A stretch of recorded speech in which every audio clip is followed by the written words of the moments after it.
মানে জানাজার সলাত শিখবেন আপনারা যদি আমি শিখাই? মানে শিক্ষক যদি আমি হই, যদিও আমি নিজেও স্টুডেন্ট হওয়ার যোগ্য না অনেক ক্ষেত্রে, অনেক কিছুতেই। জায়নাজার নামাজ মানে সলাতুল জানাজা, বাংলাতে বললে কি বলবো আমি?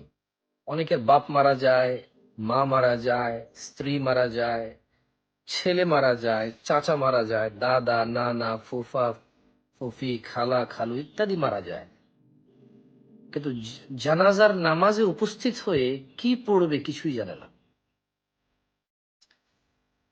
চারটা তাকবীরে কোন তাকবীরের পরে কি পড়বে না, দেখেন আপনি যদি দেখেন যে মানে প্রথম তাকবীরে সানা পড়বে নাকি পড়বে না, সূরা ফাতিহা পড়তেই হবে নাকি না পড়লেও চলবে, এই প্রথম তাকবীরের একটা বিষয়ে দুইটা মত পাওয়া যায় ভিন্ন।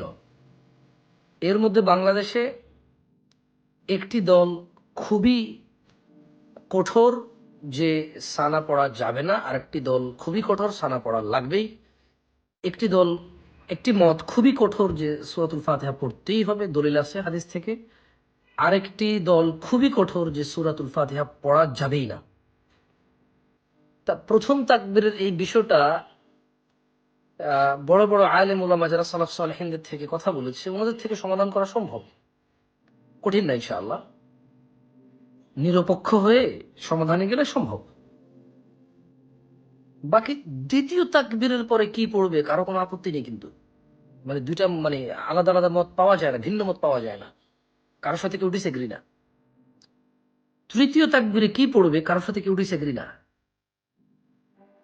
সো চতুর্থ তাকবীরে কি করবে কারোর সাথে কেউ ডিসএগ্রি না।